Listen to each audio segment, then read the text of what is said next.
Today's show is sponsored by the ABV Barrel Shop. The ABV Barrel Shop is located in the St. Louis metro community of Arnold, Missouri.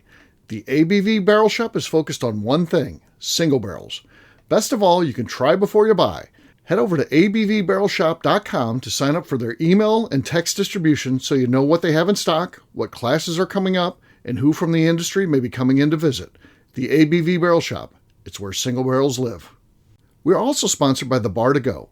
The Bar to Go offers traveling minibars that are no bigger than a small purse or toiletry bag. Best of all, they are fully customizable so you can create the perfect piece that is unique for you. If you own your own business, what a fun and unique way to promote what you do. Check them out online at thebar2go.com. That is the number 2 in the Bar to Go. If you have wholesale questions, call my friend Isabel Clark at 504-481-1297. Finally, we are sponsored by the Neely Family Distillery. NFD is a family-owned business that keeps ringing up awards in the spirits world. Head to Sparta, Kentucky to experience the family history, award-winning spirits, and meet the Neely family. Check them out online at neelyfamilydistillery.com. Now, on to the show. Let's drink!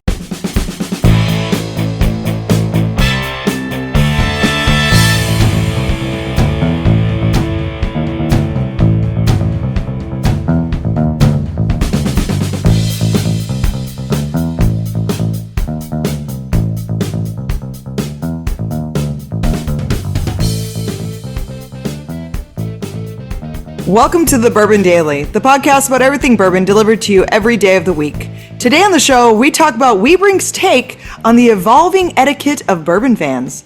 My name is Miss Beka Sue. Please join me in welcoming my co-host Steve Akeley, as well as our special guests, Andrew Wiehebrink, Jenn Fredericks, and Luca Taro. Hey gang, what's up? Hey everybody. Hello. Yeah, we're going to be talking today. I ran into Mr. Wiehebrink here at the Kentucky Bourbon Festival, and he said he'd be available to come on, and he's mentioned this topic. So we'll get to that after the break. And but for right now, though, Miss Beka Sue said there's something she want to talk about. What is that?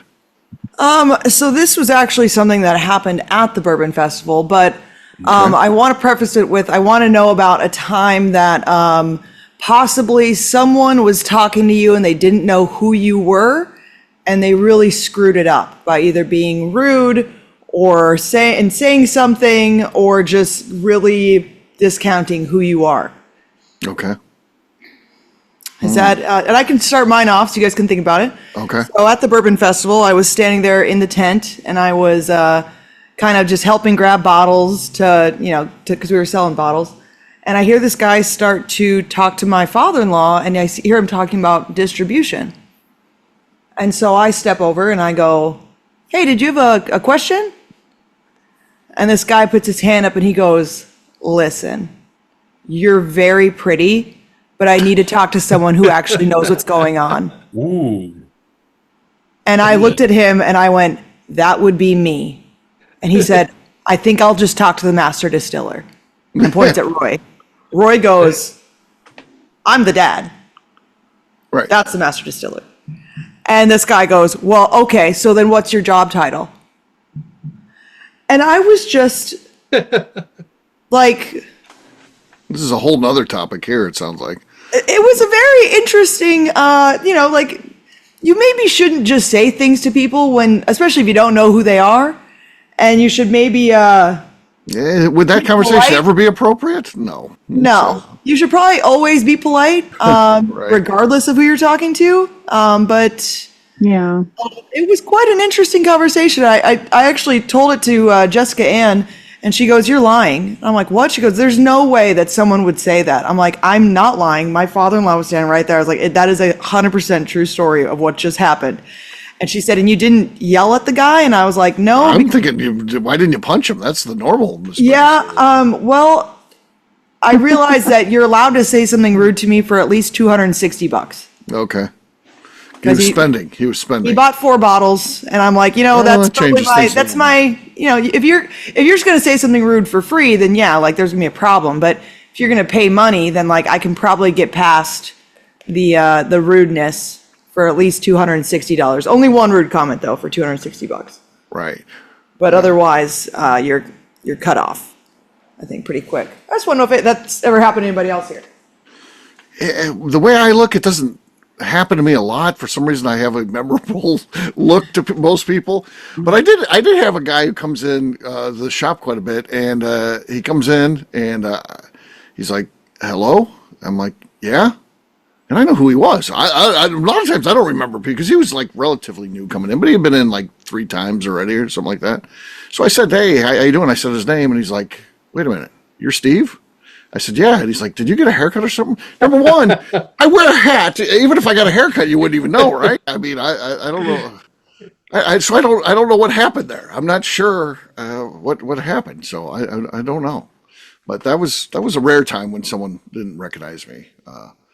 That had met me before. Not that anybody would recognize me, but if you've met me several times, like he said, he met me at least 3 times. You think I can remember. Did you get a haircut? I get a haircut. What? I don't understand. No, I don't know how that would even make a difference in my appearance because I keep my hair short anyway. So I do have to get a haircut sometimes, but it's just covered by a hat though, so you don't Your really. beard's not so short. No, but I don't really. That just kind of does its own thing. So yeah.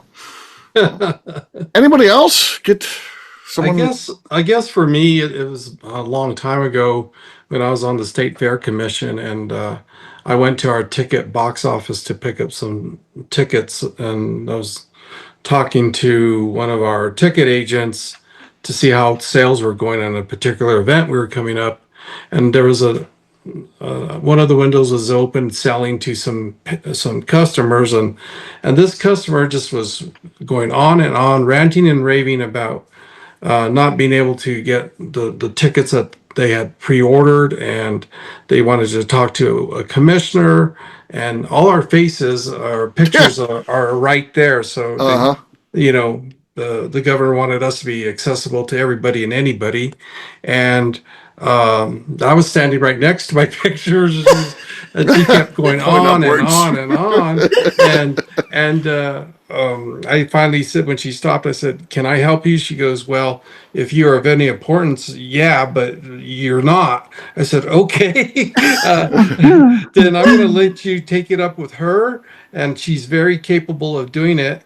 And when I see you in the rodeo concert, I'll come by and say hello." And she just kind of stepped back a little bit because I knew where she was going to be sitting. Right. And so then when later on that night, she and her family were there, and I had the ushers bring some popcorn and some candy. I said, "Here, sorry for any kind of inconvenience that we had had." She goes, "Oh, you were that guy on the picture." I said, "Yeah." Yeah. So yeah, it happens, but I think it's more non-intentional Right. sometimes than intentional. Right. How about Jen? Do you got anything like that? Mistaken identity? Not people mistake me for someone. I think that people remember me and I don't remember them. Yeah. That's a problem. Remembering people. Especially in a situation, like I've got a store, so I see hundreds of people, like, I mean, they remember you, but yeah. So that situation is tough, right? And you were in sales and all that kind of stuff. So exactly. And I've worked in like multiple states, right. I've probably worked in like 25 states now. So yeah. Well, not great. Wiehebrink, how about you?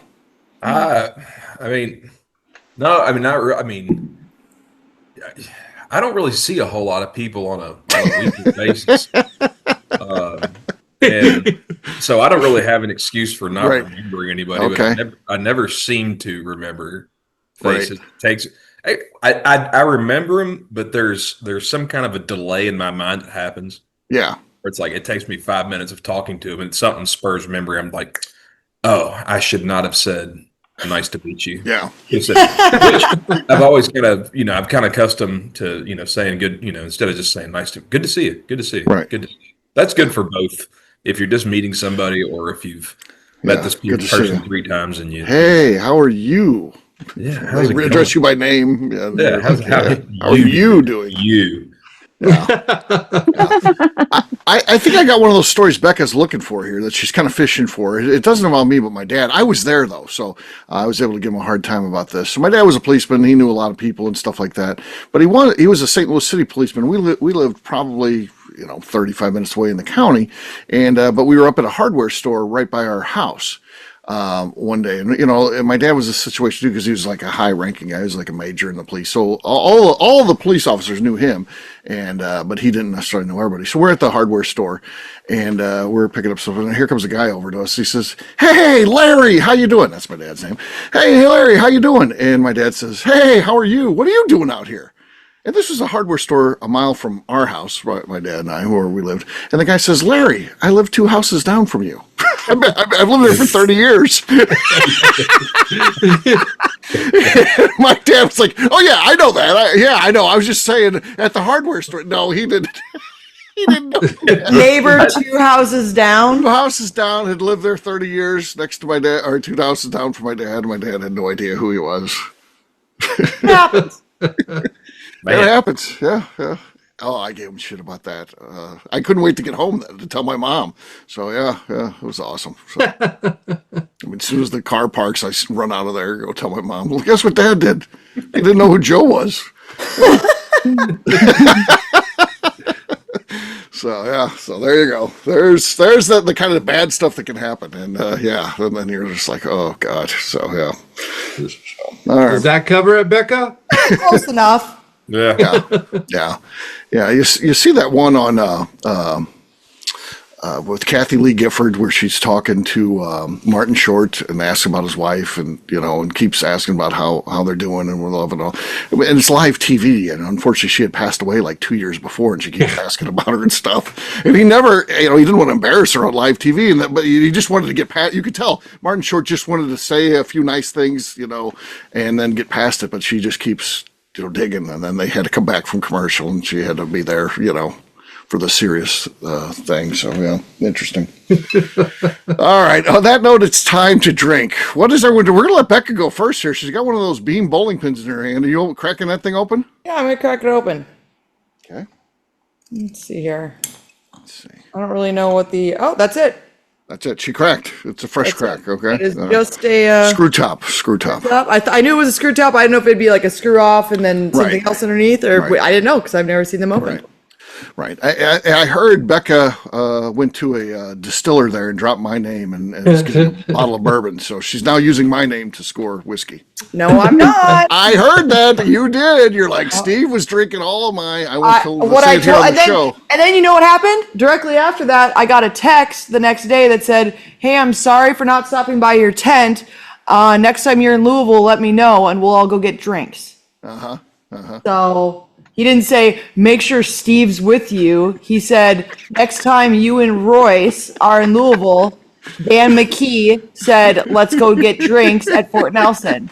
So fuck you, Steve. Oh, yeah. Let him know of your transgressions about stealing all my bomb burgers all the time. Yeah. So he knows. And that's why he's taking you out, because of me, I think. I feel like he feels sorry for you. So Maybe so. I gotta talk to But him. regardless, doesn't matter. Dan McKee still said, let's go get some Okay. cocktails. So Okay. All right. We saw him at the Bourbon's Bistro the other night. He's looking good. He's looking real good. Yeah, he dropped some of these. Yeah, looks great. All right, Luke, how you doing, man? What do you got going on here tonight? I'm finally at my house, so I've got a myriad of different things, but Okay. I've got a barrel pick, a Buzzard's Roost that Lucas did with one of his customers. Okay. Solid. I don't know if that's going to be enough to win. We'll see. It definitely has the lead right now. Jen's up next. Jen, what do you got? I have nothing. Nothing. Okay. Okay. I'm nursing a hangover today. Oh. All right. I can't even smell alcohol. Too much right yesterday leads to that nothing happens to today. the best of us. Yeah. All right. Wiehebrink, what do you got? I've got the 2025 Star Hill Farm Oh, nice. American wheat whiskey here. Yeah. I always hear that's very good, but I haven't been able to try that. Okay. I think Luke's was better. Luke had a little bit more pop to it, so he's still got the lead. I got Peerless, their bourbon. So, a little bourbon from Peerless. Let's see what we got here. Ooh. No, not enough. Nothing really going on there. That means, Luke, you win, buddy. So, Cheers, Luke. cheers to Luke. All right. We'll take a quick break, and then when we come back, we're going to talk. Is there an evolution going on of bourbon fans as it relates to etiquette? We'll do that in just a few.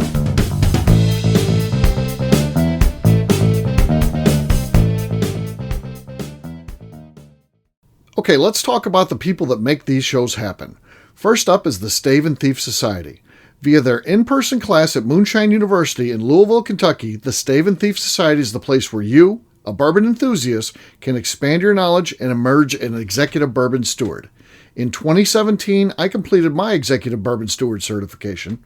It's the most comprehensive bourbon certification available and connects you with an expansive network of bourbon enthusiasts and professionals. Check out the full listing of in-person and online certifications and join the society today by enrolling at staveandthief.com. Speaking of executive bourbon steward certification, the ABV Barrel Shop in St. Louis, Missouri has developed a unique partnership with the Stave and Thief Society to offer a preparatory class to assist you in getting your executive bourbon steward certification. This prep class costs only $25 and is available to take live or online via Zoom. Graduates of our class receive a coupon code good for 15% off your executive bourbon steward certification held in Louisville, Kentucky. This saves you almost $90. Additionally, you can collaborate with fellow attendees to split travel costs when you go to Louisville. If you're interested in signing up for the class, simply head over to abvbarrelshop.com and check out the classes and events page. Last but not least, we are sponsored by Neely Family Distillery. Royce Neely is the 11th generation distiller in one of America's oldest distilling families. A visit to Neely Family Distillery takes you through family history, where you can see all the artifacts and newspaper clippings through the years from this family that started distilling in America after James Neely arrived from Northern Ireland in 1740. Today, Royce Neely and his team are crafting some of the best spirits in America. Their bourbon and absinthe offerings keep winning top honors in the spirits competitions. Recently, their absinthe made history as the first platinum winner in the absinthe category at the San Francisco Spirits Competition. Neely Family Distillery is definitely a bucket list destination if you are a bourbon fan. Learn more about their spirit offerings, visiting their facility, and the awards they have collected over at NeelyFamilyDistillery.com. And now, back to the show.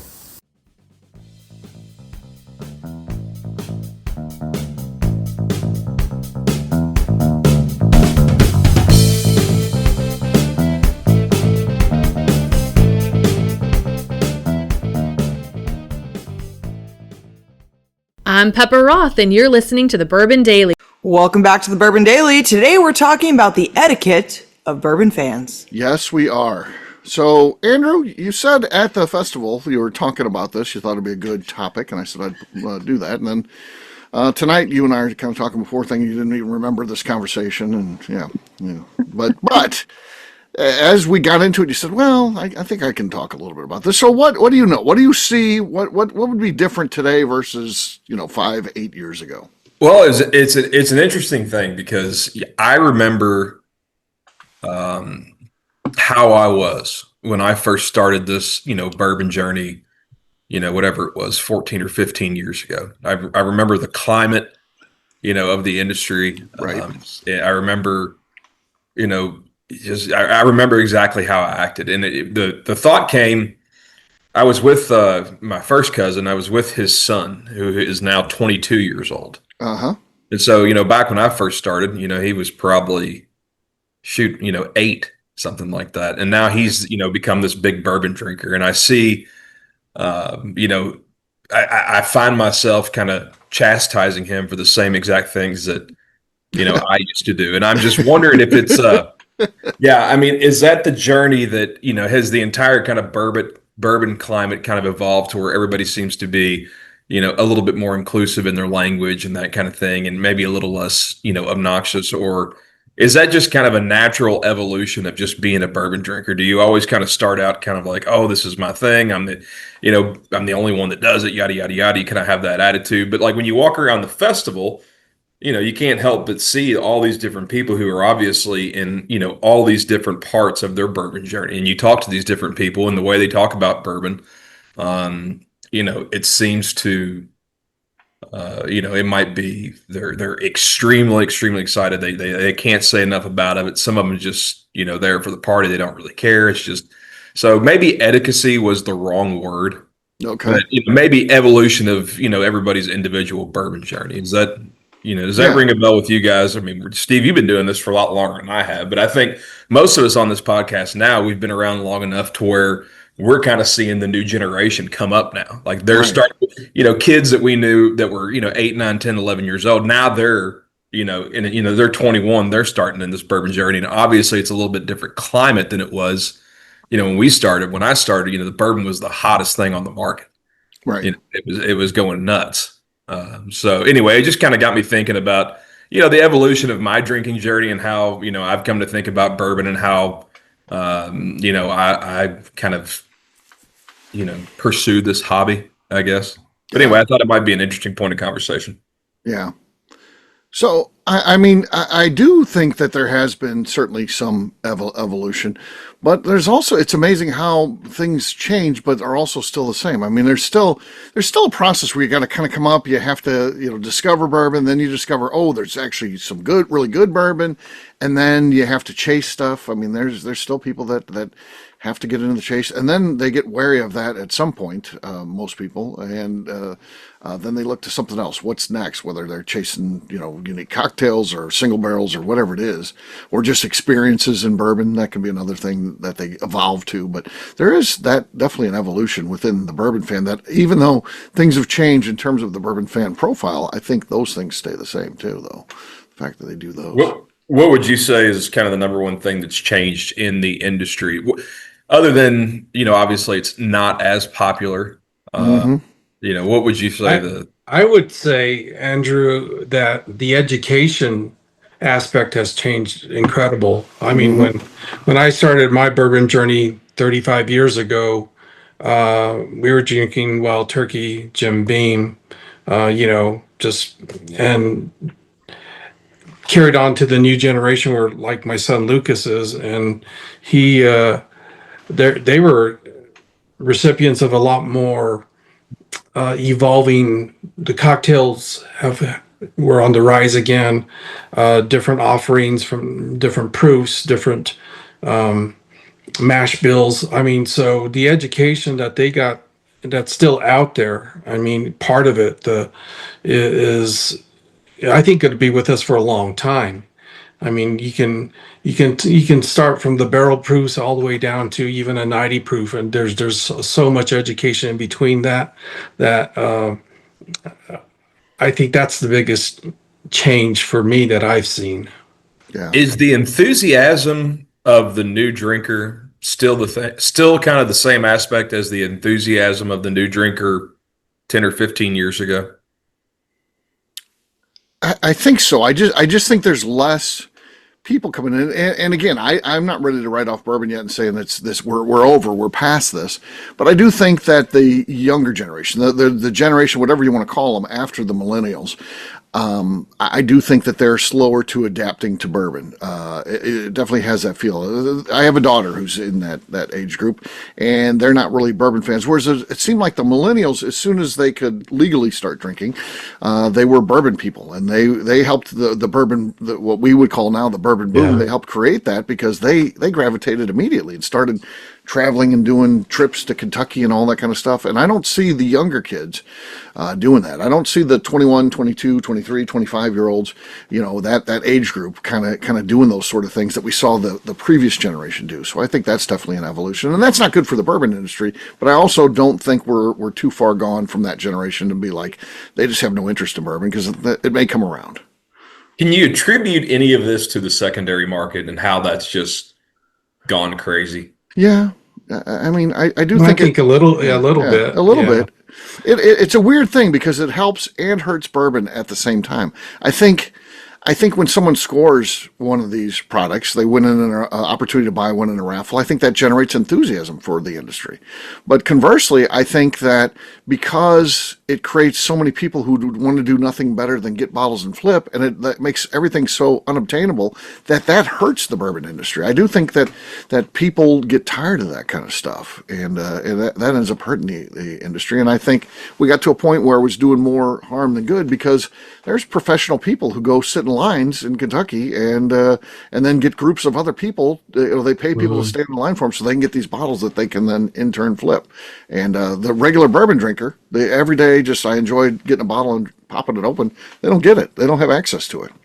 Yeah, kind of as my, bourbon etiquette has evolved, when I first started, I'm sure to God I was obnoxious, trying to buy the most expensive bottles they were Right. available, spewing out all these tasting notes because I wanted to sound like I'm talking, I knew what I was talking Right. now there's great whiskey out there. I mean, it's not prestigious, Right. at some of these, 23-year-old, 25-year-old offerings, but yeah, Well, that part was fun though.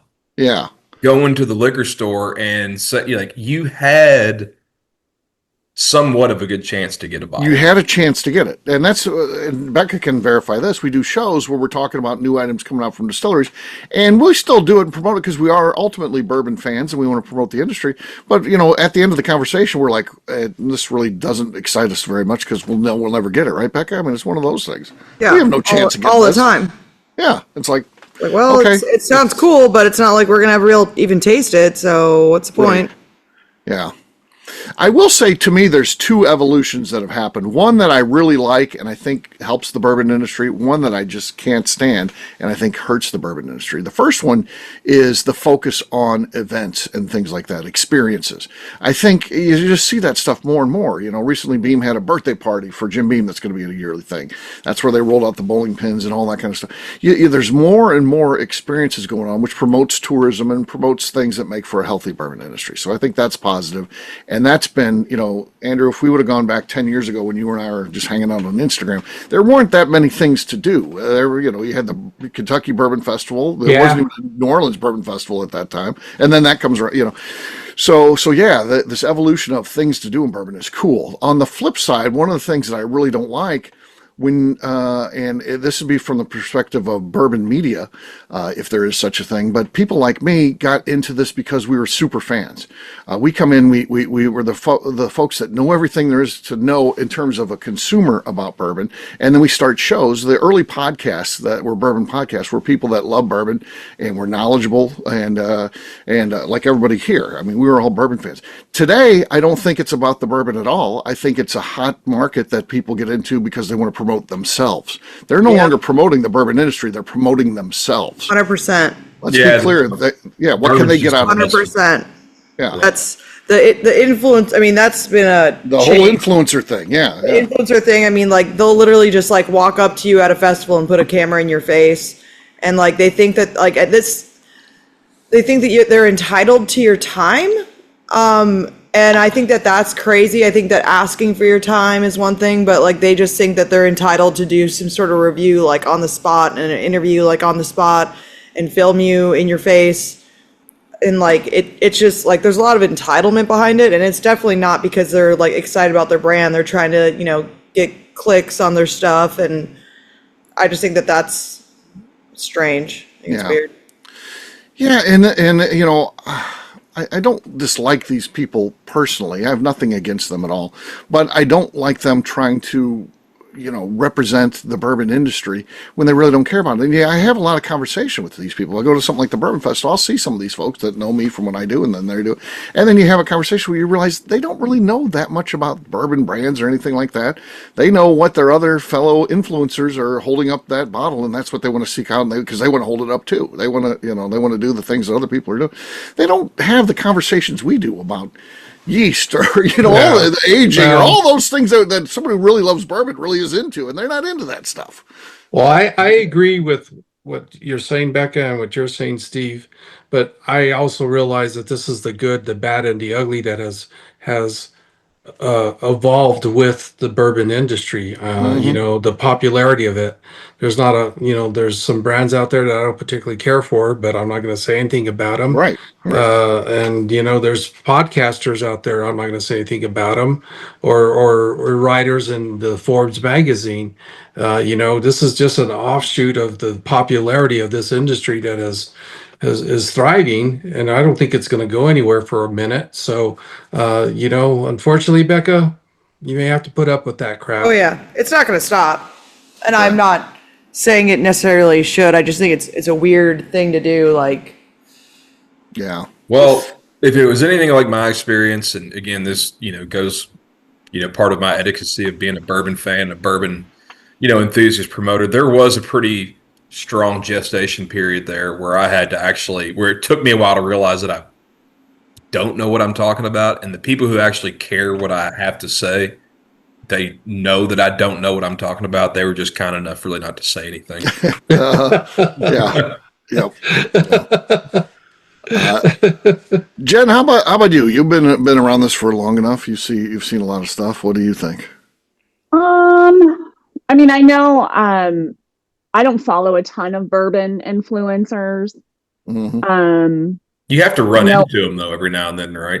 Oh yeah. Yeah, I mean, I follow a lot of bartenders, and a lot of bartenders are becoming influencers, but they do a lot for our industry. I don't mind if they're content creators and they love it. That's the kind of influencer I want to see. I don't want to see people just hold up bottles and all they want to do is get free stuff and get paid for reviewing things. I'm not interested in that. Yeah. Yeah. I mean, I don't really. I guess I'm with Beka Sue on how I feel about that. Influencers, like you just mentioned, but I do appreciate the influencers that are bartenders also, and are sharing their craft, and I learn a lot from them as well, and it helps me every day in my sales job. Yeah. So very cool. Yeah. Yeah, there's definitely an evolution going on, and hopefully we don't tip this thing to the point where it gets annoying. So yeah, another thing I don't like, I guess, would be the celebrity brands. It's too much of that stuff going on, and again, these are not people who care about bourbon. Again, they just want something they can put their name on, make some money, and maybe get lucky, get the lottery ticket where it builds up to enough where they can sell it out for huge money. I think that's what they're looking after. No, that's definitely. I mean, I think there are. I mean, and I'm with you, Steve, on the celebrity brands. I think that there are some celebrities out there that are truly into this, but what's happened is that there's been too many to come that has came before them where it was just so obvious that all they were trying to do, and so it's kind of got a little kind of a nasty connotation with it. Yeah. And you can battle against it and stuff, but it's just, I think, for most bourbon fans, the celebrity brands were just seen and probably still are just seen as, a money grab. Even though, like I said, there are, and I've met some of these guys and gals that are actually like truly like truly into it. I mean, those guys. Yeah. We went to an event last night where Jim Gaffigan was there, and that guy really does love bourbon. Right. He does. Yeah, he really does love it. And he's all about the journey. I mean, he did 3 shows last night in Atlanta, Georgia. And then flew to Louisville for like an 11 o'clock fan meeting. Okay. So, I mean, I really do think he likes the culture. He likes the product. And yeah, I mean, I think, he's one of the ones that's, truly into it. But again, it's, if you're not, it's hard for, I would say, most people to see that. Yeah. Well, there you go. On that note, we're going to wrap this one up as we always do by talking about where people can find us. Jen, we'll start with you. Where can people find you? I'm on Instagram. It's always sunny _76. All right. Luke? You can find me on, or find Santa Fe Boutique Wines on Instagram, and I am on LinkedIn. All right. Wiehebrink?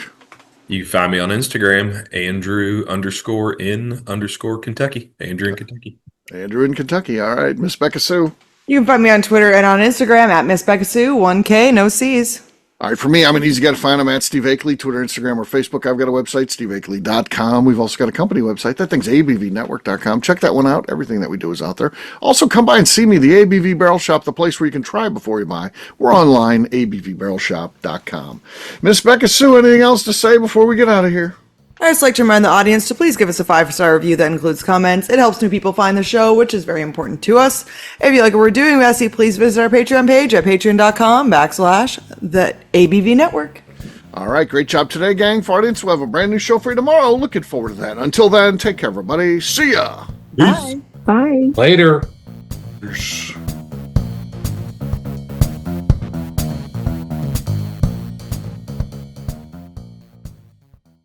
Before we let you go, let's talk about one last thing. The ABV Barrel Shop in the St. Louis community of Arnold, Missouri. The ABV Barrel Shop is focused on a couple of things. First of all, single barrels. We are the place where single barrels live. We go to distilleries, taste through the whiskey, select the best barrel, and have it shipped to our store where we present it to you, our customers, by allowing you to try before you buy. We're also known for the classes that we have in our education center in the store, as well as the events we have with industry professionals from the bourbon business. If you are in the St. Louis area, please come by and visit us at 6 Fox Valley Center in Arnold, Missouri. Or at a minimum, at least sign up for our email and text distribution so you know exactly what's going on in our shop over at abvbarrelshop.com. This is Steve Akeley, owner of the ABV Network, signing off. We thank you for listening to our programming and truly appreciate your support. The Bourbon Daily is part of the ABV Network. For more information or to become a sponsor, please visit abvnetwork.com. Thanks for listening and cheers. This has been a Steve Akeley production.